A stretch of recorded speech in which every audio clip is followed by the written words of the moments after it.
Hello, my name is Gian, and welcome to my channel. So this is actually my first YouTube video after a long time, but it's also a tutorial video that I will share about my experiences using AI sa work and sa startup and also in my teaching. No? So just to give you a context lang, natutunan ko po yung artificial intelligence, so AI, way back in 2022 when OpenAI started asking users to use their developer platform, no?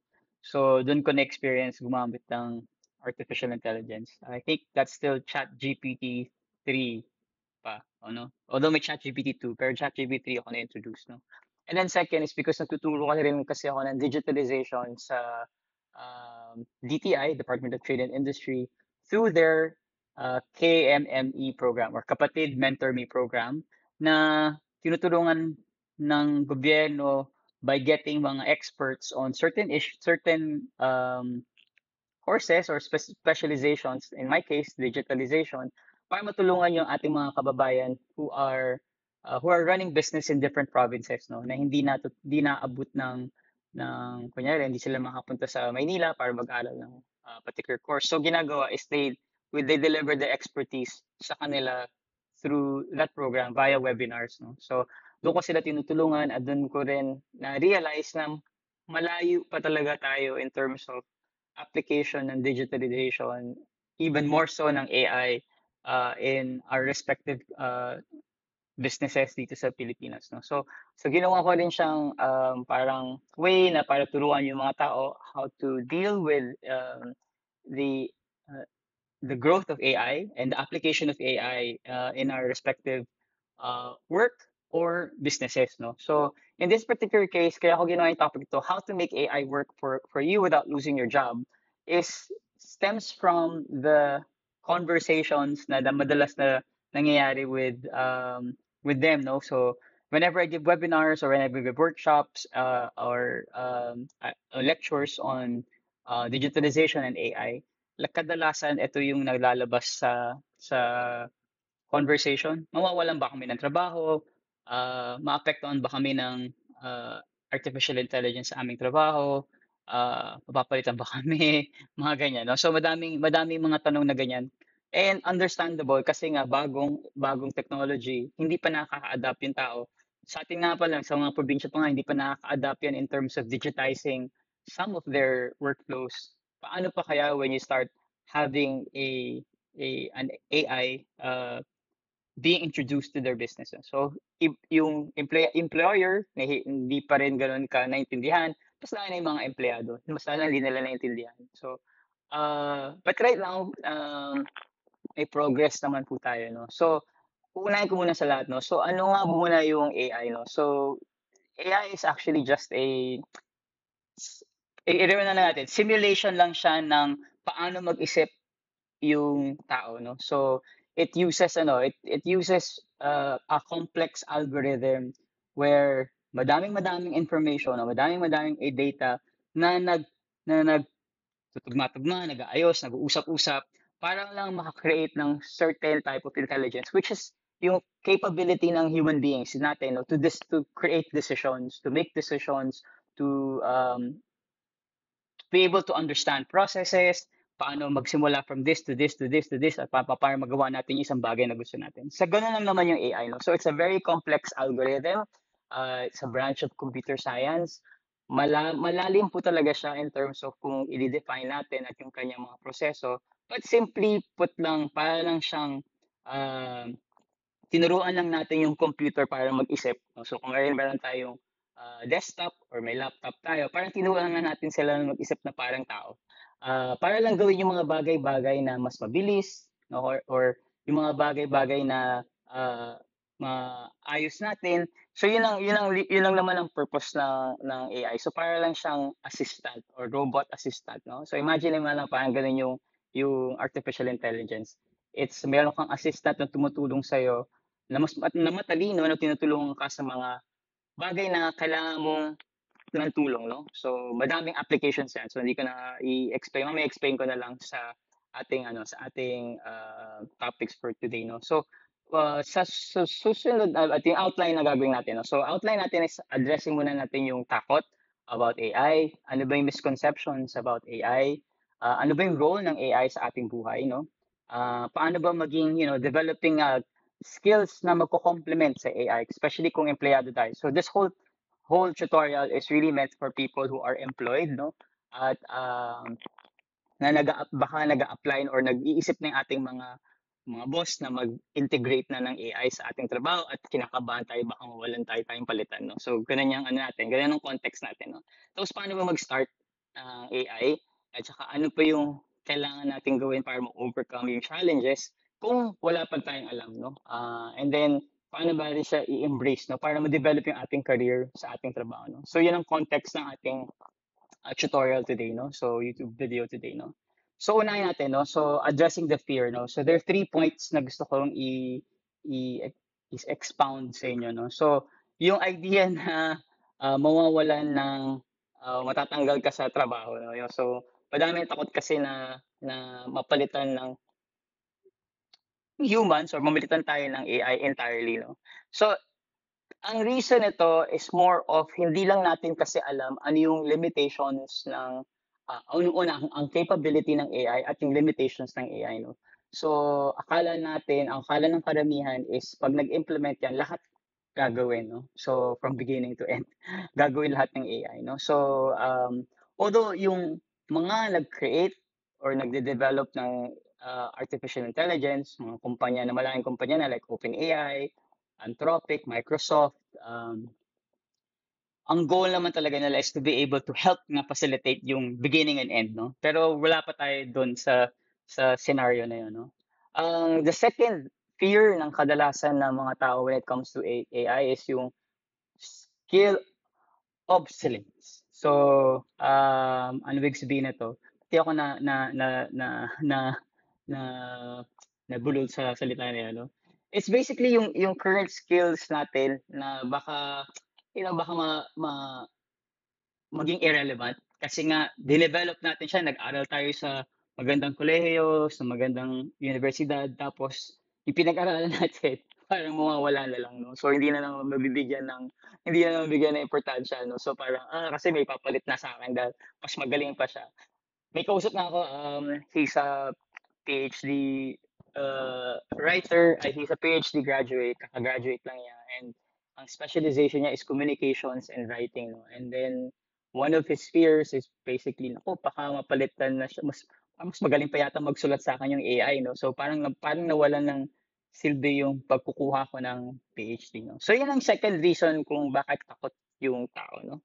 And then pangatlo, kaya rin ayaw ng mga tao na or kadalasan natatakot sila, hindi nila intindihan is baka kasi mawala yung human touch, no? So sino nga naman bang gustong kumausap sa robot? Kunyari pag tumawag ka sa telepono or mag-type ka sa chat, no? Sino bang gusto naman na ang kasagot sa atin ay ah, parang robot yung reply, no? Parang walang emotion, hindi nila naintindihan yung context, no, ng ating question or yung concern natin. Um, no one wants that, no? I mean, no one, parang walang connection na nangyayari. So, hindi natin gusto 'yun. Kahit sino naman, hindi natin gusto 'yun. Kung sumasagot nga ng operator na sa 'pag tumatawag ka sa mga hotline, ah, 'pag automated yung sagot, ayaw rin natin or sa chat, 'pag nagcha-chat tayo sa Facebook sa mga business pages, ayaw rin natin yung automated na sagot. Paano pa kaya itong AI na medyo mas advanced ng konti, no? So, sa mga 'yun, no? So, yan ang ating mga fears na kadalasan ng mga tao, no? So, ito naman yung common misconceptions ng AI, no? Akala lahat ng tao or karamihan ng tao, especially tinuturuan ko na AI is all-knowing, na para siyang God, na alam niya lahat, no? Tapos pag tinanong mo, wow, ang ganda ng sagot. Pag tinanong mo, anong magandang gawin dito, nasasagot niya. O paano solve yung problem na to sa math, nasasagot niya. Paano pag binigay mo sa kanya yung, uh, I don't know, mathematical equation or science question or accounting question, nasasagot niya, no? You have to isipin natin na AI has a lot of limitations. I mean, kaya niya sagutin nga pero hindi entirely kasi may um, may mga components pa rin na ang tawag sa term sa AI space na nag-hallucinate yung AI. Hallucinate meaning nag-iimbento siya ng sagot para lang masagot ka niya, no? So, may cases naman na gano'n, no? So, kaya hindi ko sinasabi na or dapat correct natin yung idea na ang AI is all-knowing, no? Pangalawa, instant kaagad na mawawalan ng trabaho. So si bossing nag-apply, nag nag naglagay ng AI sa AI, sabi natin AI customer service sa ating kumpanya, and then automatic mawawalan ka ng ah, trabaho. Hindi po gano'n kasi nga una sa lahat, even though the companies integrate AI to our respective workflows sa ating mga negosyo, there's still a lot of learning that the AI has to do, no? And the only way it has to learn all of that is when we give it the proper information. So, hindi naiintindihan ng AI ano ibig sabihin ng brand. Na may brand ganito, ito yung branding nyo. Hindi naiintindihan ng AI na ito yung vision and mission nyo. Ganito tayo mag-operate pagdating sa ating mga customers, ganito tayo sasagot. Hindi na naiintindihan ng AI yan. Tao dapat yung nagtuturo dyan. No? So, but you can educate or you can fine tune an AI to be able to understand those contexts by giving it specific examples. Doon niya naiintindihan yung context. So, kung bibigyan mo lang siya ng ora-orada or bibigyan mo siya ng basta-basta ng information, hindi niya kagad nakukuha yun. Kailangan niya ng context, kailangan niya ng examples. No? Um, Isang misconception na para siyang taong mag-isip, no? Kasi nga naman kung sino man, kung kayo kung napapanood niyo 'tong video na 'to at sigurado naman nagamit niyo na yung ChatGPT, no? It's a life-changing, no, for many of us. 'Pag tinanong mo, "Wow, ang ganda ng sagot," no? Parang, "Wow, ang talino na 'to, ah. Wow, parang taong kausap." Minsan pa nga ginagawa ng iba is they talk to the AI as if nagiging psychiatrist or psychologist na or nagiging coach or mentor, no? To that extent. Kasi nga para lang nare-replicate niya yung um, pagsagot ng isang normal na tao, no? So, and I think that's also the goal ng mga companies na nagde-develop ng AI is to be able to simulate the reactions of human beings so that the ones who are engaging in a conversation with the AI uh, is somewhat like a human person that we're talking to. So that's what the intention is naman. Kaya misconstrue siya or misunderstand siya na parang tao siya, no? So para siyang tao mag-isip. When it's not really the case. It's just a series of very complex algorithms, numbers that are talking to each other, interacting with each other, no? So it's a science to itself. So mukha lang siyang ganun, no? Just to be able to clarify lang. So, isa sa mga gusto ko lang i i i-emphasize na, um, ang AI should be looked at as an assistant and not as a replacement. So, I'm giving you an example, no? So, pagdating sa customer service, no, it can help. Like kahapon, I was teaching in Iloilo, for a tourism conference where the tourism stakeholders are being taught on having AI integrated into their businesses, no? And isa sa mga tanong doon na, "Sir, mas magaling naman ako 'pag kunyari may dumating dito na bumisita sa'min na magiging customer, 'pag umupo na po 'yan sa harapan namin at and nakausap na namin siya about our products, of our services, nagiging client kaagad. Nako-convince namin siyang kunin kami at nagiging client. Uuwi yan, naging client namin, no? So, paano na yan sa AI, no? So, ganyan. Um, Yun ang example yung sinasabi ko. So, AI is an assistant. Kasi pwedeng mangyari is, instead of ikaw yung tagasagot sa nag-i-inquire sa'yo sa Facebook, sa website ninyo, uh, you kasi di mo naman masasagot lang lahat yan ng 24/7, natutulog ka, nagbe-beauty rest ka, nag-beauty sleep ka. Hindi ka naman magigising para lang sagutin yung nag-i-inquire sa'yo at 2 a.m. in the morning, or you have Sunday get-togethers with your family. Hindi mo naman i-give up yun para sagutin lang yung customer mo kagad on a Sunday when nag-inquire. And hindi mo rin mabe-blame yung mga customer kasi minsan ganong oras sila nagigising, ganong oras sila available, na kaya sila nag-i-inquire at that time. So hindi mo rin madedetermine kahit nalagay mo ang schedule ng operating hours na is 9 to 5, you can't help that some people inquire outside of those time zones or time, no? Uh, that's where AI can actually help us, no? Is when we integrated, for example, an AI chatbot, an AI assistant in our website or in a Facebook page na it can answer simple in inquiries. It can transfer, like collect information and give it to you via email so that masusort out mo yung mga information just to be able to improve lang yung overall experience ng mga customers natin. At the same time, it can collect those who inquire. Tapos bigyan mo lang sila, pwede sila yung AI, pwede mag-schedule ng mga booking appointment sa'yo, no? So, pwede lang sila yung maglalagay sa calendar mo. So that yung kwento ni ate na mangyayari na uh, kada isa niyang kakausapin, at least ito, meron siyang pool or listahan ng mga kakausapin or pwede niyang tawagan kasi nagawa na ng AI yun. Tinatrabaho na niya ng 24/7. So that's one way, no? The other way is education. Uh, and I think you've probably seen this in many TikTok videos or in many short form videos in Instagram that mga lectures ginagawa nila, pinapasa nila sa AI para to summarize. And that's a very good way lang to being, I think it's a smarter way of learning, especially kung ang learning capability mo or learning skill mo is hindi yung reading so much stuff, it's just to get the summary. And of course, it still pays pa rin na mag-aral tayo and to review all the lecture and then the how do you call it, the reference materials ng ating mga lectures pagdating sa university or sa work, whatever, no? Whatever resource materials na binibigay sa atin sa trabaho, um, dadagdagan lang natin ng way to make it a lot simpler, meaning a lot more efficient. So kung kailangan mo ng summary, you can actually give it to an AI to summarize many of these reference materials para you can get the bullet points. Let's say, for example, you have a meeting with a client and then you need to research more about that client.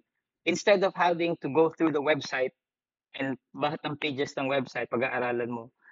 Pwede mo na lang kunin yung kabuuan ng website, ipasa na lang sa AI. Siya yun yung magsa-summarize. Ito yung ginagawa ng client na yun. Ito yung objective nila. Ito yung value proposition nila. Ito yung target market nila. So may summary ka na makakatulong kagad sa presentation mo. So that saves you time, no?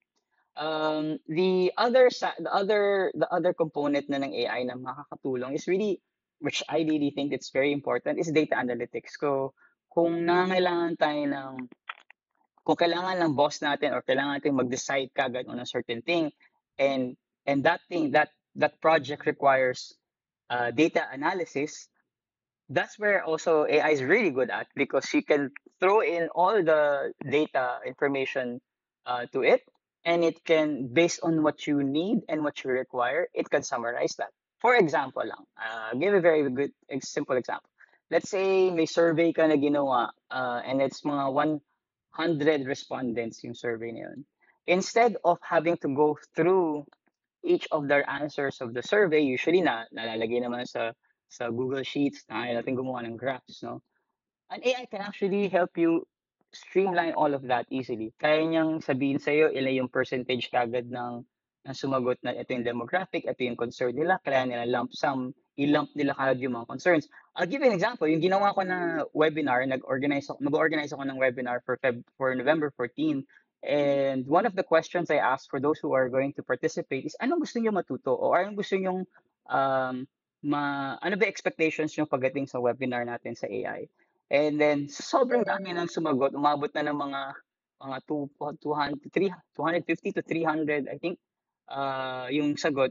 Hirap naman siya isa-isahin lahat, no? So ginawa ko na lang, pinasa ko na lang sa AI, and then sinummarize na lang niya yung kumbaga group na lang niya yung topics na tingin niya or tingin ng AI based on the recommendations or concept na binigay ko sa kanya is ano yung mga major topics na pwede ko nang pag-usapan pagdating dun sa webinar na yun. So it made my life easy kasi at the end of the day, wala pa yatang mga 5 minutes, nagawa na niya kagad yun. And nagawa ko na kagad yung outline for so yung for the press webinar. So ito yung sinasabi ko na AI is a good assistant but not a replacement for us, no?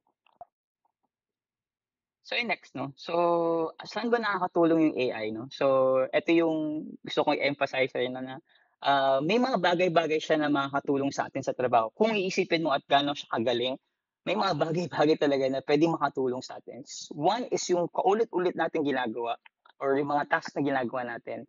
Tulad ng pagpo-post ng social media content, yan kayang-kaya ng gawin ng AI yan. In fact, the designing the content or creating the content based on your requirements, kayang gawin ng AI yan. Pangalawa, no, you can search mga tools na pwedeng mapadali yung trabaho, no. Yet yesterday when I was giving the lecture, I showed them an example of how to convert a picture into a video using AI. Especially use case nun is yung mga nag-attend kasi mga nasa travel and tourism, kung may nagpadala sa kanila ng mga picture ng kanilang mga kliyente na nag-e-enjoy sila sa iba't ibang destinasyon, may mga picture na pinadala lang is picture, kung gusto nilang gawing video yun, pwedeng-pwede. So they can actually run that through an AI and the AI can actually create an actual video for it, no? So kahit hindi video yung pinadala sa kanila, before that's not possible. Now it is possible. The AI now is capable of doing because it learned so much. It's capable of doing that. No. The other one, yung pangatlo is yung pag-integrate sa ating mga workflows. No, may mga bagay na pwede na natin ibigay sa AI like yung pag-book kunyari ng mga tao sa appointment natin. Let's say kunyari dental clinic ka or meron kang coffee shop na gusto mo or magpapa-reserve sila sa restaurant mo or meron kang mga receptionist na nag-a-apply na magtatrabaho sa isang or HR ka, sabihin natin HR ka na lang na nag-a-apply sila sa na may mga aplikante ka, gusto mong i-review yung mga application forms or resumes or CVs nila. If you integrate AI there, AI can actually choose or schedule appointments for all those applicants na hindi na ikaw yung nagpipindot ng sa schedule sa calendar. No? And then the fourth one is yung ability to learn. No? Kasi nga it facilitates, especially for us na walang oras minsan sa ating um, I think siguro kasi since kung magulang tayo, nag-aalaga tayo ng bata, nagluluto tayo sa bahay, nagtatrabaho tayo sa kumpanya. So they have no time to learn or to learn things or to research. AI can help us with that, no? So it can actually help in terms of mga recipes sa bahay. Pwede mo bigay sa kanya ito yung ingredients na meron ka, kaya niya magkumuha ng recipe based on the ingredients na meron ko sa bahay na pwede mo gawin na lutuin. Pagtulong sa mga anak, for example, kung kailangan mo ng tulong na mga activities that you can, I don't know, teach, work with your kids together. Pwede niyo rin i-rely ang AI for that, no?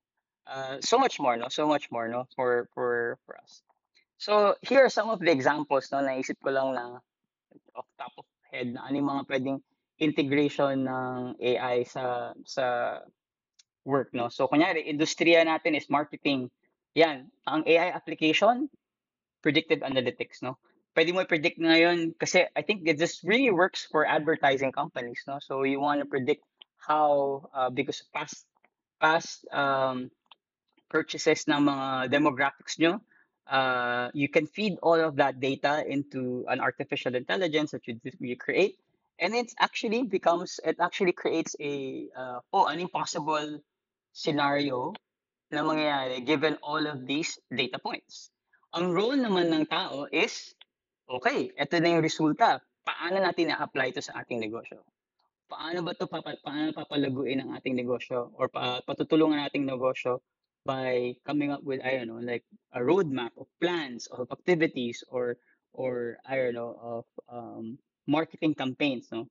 That is the role of the human person to do that, no? Here's an example, finance, fraud detection, yan, pwedeng tao is risk assessment. Education, pwede kang tulungan ng AI to learn, I don't know, kasi I use the AI to learn languages, no?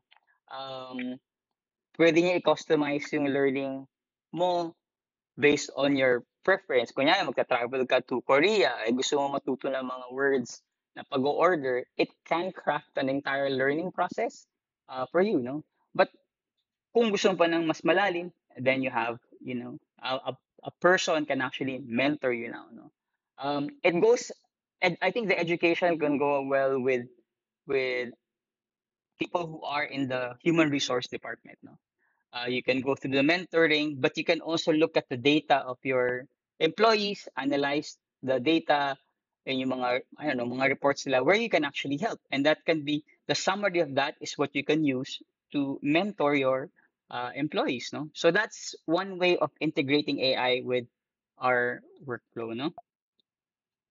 And then the next one is yan. So ito, I think it's the when I think about it, yung kasi 'di ba sinabi natin na baka mapalitan tayo, no?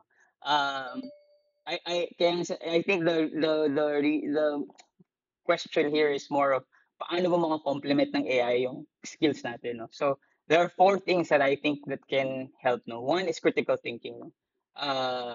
Kasi hindi naman like sinabi ko, hindi siya nag yung AI can make mistakes, no? It's not infallible. It's not like it has limitations, no? So you have to work hand in hand with AI in terms of critical thinking to analyze the output. So um, mapapansin mo, ewan ko napapansin nyo, but mapapansin nyo yan pag may nagsulat sa LinkedIn or naggumawa ng article, you can actually tell, now like ako personally, I can tell if it's written by AI, no? Hindi siya taong gumawa, no? Yung mga words kasi madalas ginagamit yung AI. So yan ang aspeto na kailangan talaga tao yung tutulong, no? Tao talaga gawa.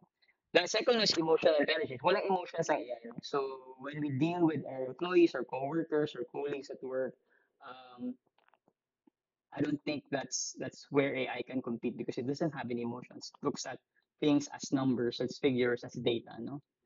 Number three is AI literacy, no? So kailangan mo lang understand ano yung kaya at hindi kaya ng AI, and then i-leverage mo lang yun sa work.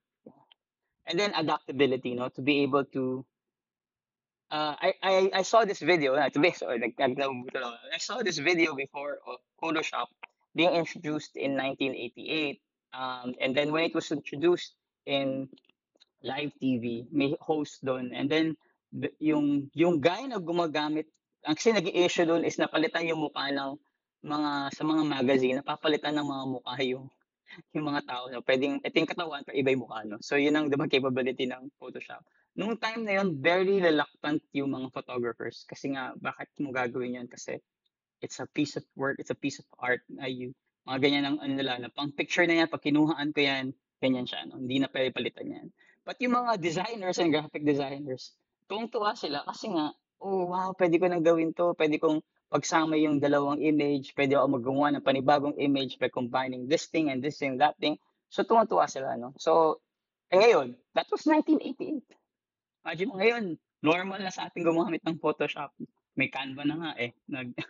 So I think now it's the same thing as what people are complaining about at that time in 1988. No, so we have to learn how to adapt, and I think the direction kasi of the world or most of the in the tech industry is really integrating artificial intelligence on the day-to-day workflow ng ating trabaho. No, so that's going to be the reality of things. No? Okay, so where do you start, no? Kung sakaling empleyado ka at nanonood ka dito and gusto mo na magsimula or gusto mong mag-adapt or hindi maiwanan, no? Or parang hindi ka mapalitan sa trabaho, kung yan ang takot mo, no? There are, I think, three recommended steps where you can upskill yourself when it comes to AI.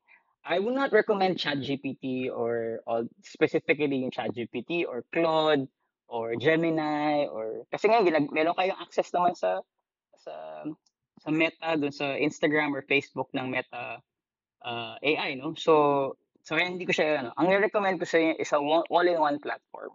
So this is called Poe, no? So Poe.com. Pumunta kayo sa Poe.com. Sa Poe.com, meron siyang all the AI models from conversational, like yung chat mo, to video generation, meron siya. Reason why I'm encouraging you to use Poe is because you get to be exposed to different uses of uh, the AI, no? So you can try out ChatGPT, you can try out Claude, you can try out Perplexity, you can try out Gemini, you can try out Meta, you can even try Flux, you can even try Ideogram, all these things. So lahat, with all the things, the terms na minention ko na yun, yung mga brand na minention ko na yun, are all in this platform called Poe.com.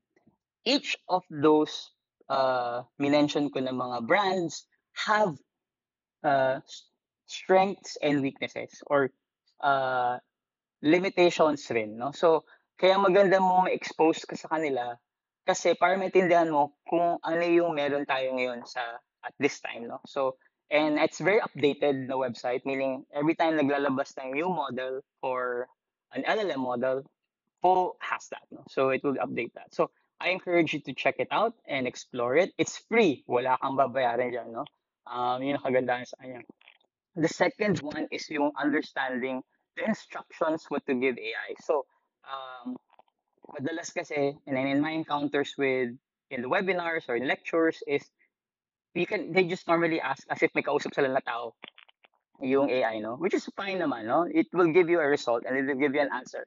But if you want to get most of what an AI can do, you have to understand the term called prompting. So prompting is basically a set of instructions that you give to the artificial intelligence, whether it's ChatGPT, Claude, Meta, whatever, no? Where it will base their answer on that context of that question. So yung prompt na yan is very important to learn, no? So malalaman natin yan dito yan. So next picture na natin yun is learning from AI educators. So there are people that I follow and people that I like when it comes or learn from when it comes to AI. And this is what personally sa akin recommendation ko lang daw. This is just me, no. But which I want to share to you. But if it's optional naman, you can choose whoever AI influencer or AI educator you want to follow. But for me, these are the guys who give so much value in the YouTube that you would learn a lot from them, especially on what's happening in the AI space, ano na paano naapektuhan yung mga trabaho, paano yung magiging possible na mangyayari sa susunod, ano yung mga industriya na affected, no? So, or magde-develop using AI, no? So, I would encourage you to explore them, no? So, ito na sila. So, bakit ako yan? So these are the channels that I would recommend. So one is Builder Central. I really like this Builder Central is because I think I'm not so sure yet. So this guy, they don't have like super dami na ano na followers, subscribers, but super cool na kainat na mag-explain. I think not sure. I think he's Indian, but ang galing niya mag-explain about creating yung mga practical applications ng AI. Saan siya ginagamit? Saan mga taong gumagamit sa kanya? Ano yung mga na-develop ng mga bata, no? Na AI. And some of them are 16 years old who developed, or even like 9 years old, who developed their own applications using AI. No? So mga use cases. So Builder Central is one of my recommended YouTube channel. The other one is this guy, si Jeff Su. Super favorite guy.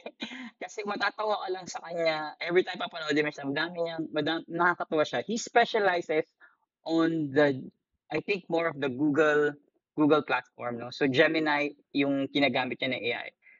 Sa kanya, madami ka malalaman na tips and tricks of AI that is actually being present already in our Google. Kung gumagamit kayo ng Gmail at meron kayong Google Drive or gumagamit kayo ng Google Docs or Google Sheets, all this stuff, no? There's already an integration with Gemini on all the Google tools, no? And this guy explains and shows you ano yung mga tools na pwede mong gamitin, no? And then he also teaches, he also will tell you where to study for free if you wanna upskill yourself. Kasi malaki nga yung if ever, sabihin ko lang sa'yo, malaking bayad kasi sa mga tao marunong mag-AI, no? So may background or basta may certificate ka ng AI, tumataas yung sahod. So as far as I know, like for per hour ng mga AI engineers is nasa $80 per hour sila, no? So 80 to $100 per hour. So potentially that can be your income every kung nagtatrabaho ka ng 8 hours in a day. 5,000 times 8. Di ganun na yung ganun ang presyuhan natin ngayon sa sa salary na pag natuto ka ng AI, no? So this guy, si Jeff Su, it's a amazing person to follow, amazing content creator to follow in terms of learning about AI. Sa eto naman, si Hassan is a guy I follow because of really good prompt engineering. So meron siyang prompt engineering course. So kung gusto mo matuto ng prompt engineering, yung pinention ko sa ganyan, prompting, this guy is your go-to guy. He's such a funny guy. Lagi siya nakangiti the whole time sa kanyang YouTube videos. He explains very well, and he gives out so much information about AI and how you can use it on a day-to-day basis. The other guy I would like you guys to follow is learn from is si Varun Maya, no? Varun naman, I think he's a the way ang nagustuhan ko sa kanya is because he creates applications using AI. And he's been using it since, I don't know, 2015 pa. And siya yung nag-predict ng how AI is going to be like in the next coming years. And he's the one who studied YouTube a lot in terms of thumbnails. Yeah, madami yung matutunan sa kanya kasi he always, whenever there's a new AI tech that comes out or AI applications that are being launched now, he always does a review of that. So kung gusto niyo lang naman ng mga ins and outs of what's happening in the AI space, I think Varun would be a good um, teacher for you for that, no? And the other one is We Are No Code, no? So ito naman kung gusto mong mag-skill up in terms of mag-aral ng developing kahit hindi kayo programmer, hindi kayo developer, hindi kayo IT student, ito yung website or YouTube channel na pwede kang mag-aral ng how to create applications without actually developing applications, without understanding Python or, well, mag-aaral ka ng Python and everything, pero hindi mo na kailangan mag-develop at mag-type ng code kasi you can have AI help you out. And this is the YouTube channel where you can learn that and see how it's being done. So if you guys have a chance, you could just please follow them. No? And yung last, syempre ako. Just joke lang. Kung gusto niyo naman follow ako, pwede rin ako kasi nagtuturo na ako ng AI. Ako yung pinaka-kulelot na walang followers masyado. So anyway, so these are the guys that you want to follow. So Builder Central, si Jeff Su, We Are No Code, si Barun, si Hassan. Ayan, lagi kami sa syempre ako. Flex ka lang. Alright, so, and then last year, ito na yan, no? Malapit tayo matapos. Just very quick na to. So, the last is like, in adopting AI in our day-to-day lives, no, sir, I I wrote this thing, but I really geared to the fourth one, which is, sige, isa-isa na natin. So, alamin natin muna ano yung pagkukulang or barriers natin. Bakit tayo takot? So, in-identify na natin yan kanina, no? And then the next one is really to educate lang ourselves. And tinuro ko sa where to find these people or how to learn it. And at the same time, ano yung mga steps na pwede mong matuto ka ng using AI, no? Like, yun na yung po, prompting guide, sino yung pwede niya follow sa YouTube, no? But wag mong bigla-bigain. Like, you start small, no? Start with things that you can understand, no? Or things that you want to learn. Ako, personally, naging interested ako in terms of video creation or creative side of AI. Like, creating yung text to image, image to video, mga ganyan. So, understanding the prompting for doing that. I really like that because I write stories and I want my stories to have a visual element already now. Pag tinype ko to, at least meron akong makitang how they actually look like kung naging real talaga sila, no? And then last is finding communities, no? So if you ever get a chance to, if you want to go dive into learning more about AI, surround yourself with people who are also learning. Right now, I'll be giving a webinar on November 14 about this is a beginner's guide to AI, and I already have like a sign up for that. And if you're interested, there's actually a group that I created called Talier AI, which is a Discord channel for people who are interested in learning more about AI. They can join that space. It's free. It's a free Discord channel, and you can interact with guys who are learning about AI as well, and then who are creating businesses out of AI, So that's a one way na I would suggest, no, na pwede niyong gawin, which is find the community, no? And then lastly is really to embrace, no. So AI, no. I know it's gonna be hard for some of us, especially kung medyo hindi ka techy. at medyo nasa edad ka na na hindi mo naintindihan, but there's still ano naman, there's still ways to learn it, no? So gaya sinabi ko, start small lang. Yung mga kaya mo lang gawin, no? So at the end of the day, no, it's you if you actually do have the pag ginamit mo siya sa sarili mo, nag-start learning about AI and you're skilling yourself, and you took the course yung nire-recommend ko kay Jeff Su. Those are Google courses that are free. If you can add that certificate to your resume, to I'm sure pag nag-apply ka sa ibang kumpanya and they see that you are certified AI, your salary would increase dramatically, no? So that's my suggestion for you guys, no? Kung gusto niyo talagang at least maging tumaas ang sahod. And you can apply not just in the Philippines, you can even apply abroad. And they're looking for malaking demand ngayon for AI experts, no? Or AI engineers or AI consultants, no? So there's a lot of business owners na hindi nila kasi kabisado how. So you can be the first one to do it. So you can explore that possibility, no?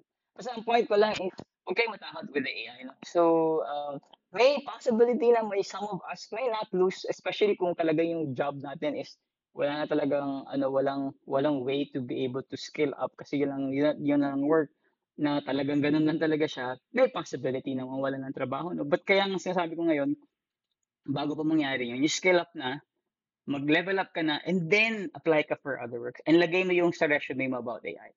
For sure, 100% sure, may kukuha sa'yo ng kumpanya. Kasi not many people uh, are in that stage na may mga certifications for AI. No? So yeah, so that's it for today's tutorial on the topic. Balik tayo sa pinaka-umpisang-umpisa. Yung pinaka-umpisa pa sa natin. So ginawa ko kasi ano to. Yan, how to make AI work for you without losing your job. Yeah. So I hope you guys appreciated this short tu- tutorial, I would say, tutorial about AI and how it can help us in our work. And yun lang. So maraming salamat. So if you guys want to learn about AI, I'm gonna be doing this on a more regular basis kasi promise ko sa sarili ko, mas madali kasi magturo ng nire-record ko na lang, tapos papadala ko na yung link kaysa explain ko every time nag-webinar, no? So, yeah. So if you guys want to follow me, subscribe to my channel, and then I also have like a TikTok um, account where you can follow. It's called Career AI, no? So, please kung gusto niyo ng mga latest news about AI as well, no? So, yun lang. Thank you very much, and I hope you guys have a great day ahead.